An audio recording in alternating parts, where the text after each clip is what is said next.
В экспозиции представлены картины известных русских художников, которые в разные годы XX века работали и жили в Абхазии, в том числе Сергея Булаковского, Василия Контарева, Николая Писарчука, Евгения Котлярова. Их многообразная деятельность во многом определяла художественную жизнь Абхазии того времени, считает куратор выставки Эльвира Арсаля. Это для них не только география пребывания, да, во-первых, они стали активными участниками общественной жизни, они помогали создавать Сухумское художественное училище, художественные школы, первые выставки, то есть они встали рядом с абхазскими коллегами. Их участие в нашей культурной, общественной жизни, конечно, раскрывает тема самой выставки. Второе – это, конечно, о любви к пленительному краю. Потому что иначе как объяснить, что знаменитый русский художник Василий Шукаев, который ставил в Париже Бориса Годунова, ставил «Лебединое озеро», в 60-м году он создает целую серию на тему абхазского нарского эпоса. Или Николай Писарчук, который создает целую серию этнографических натюрмортов, которые, кстати, в этом году исполняется 100 лет. Или Евгений Котляров, который создает потрясающее живописное полотно «Махаджира».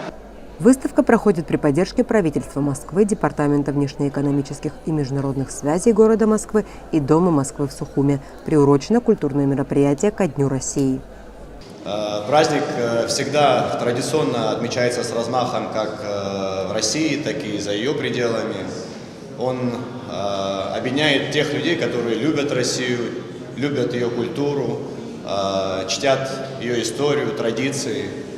И мы, как сказала Эльвира Анатольевна, в прошлом году организовали в этом же прекрасном зале выставку, посвященную русским художникам, жившим и творившим в Абхазии в разные периоды времени. И уже тогда, учитывая тот факт, что в Абхазии хранится огромный пласт, огромное количество работ художников российских, было принято решение, что мы проведем это еще раз. И вот, слава богу, это мероприятие состоялось и в этом году. Я убежден, что представленные работы являются неотъемлемой частью богатого культурного наследия России.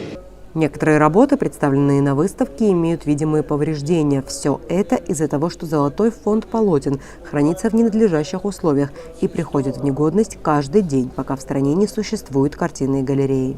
За 20 лет просьбами, письмами, всевозможными документами мы не смогли открыть глаза наших чиновников, и у нас нет картинной галереи, точно так же, как нет места достойного хранения. И потому, мы сегодня выставили, чтобы вы сами могли бы убедиться, что картины хранятся в ненадлежащем, так скажем, помещении. Выставка «Пленительный край» представляет уникальную коллекцию живописи и графики прославленных русских художников, которые жили и работали в Абхазии в первой и второй половине XX века. Экспозиция доступна до 18 июня. Элеонора Гилаян, Инала Гухава, Абаза ТВ.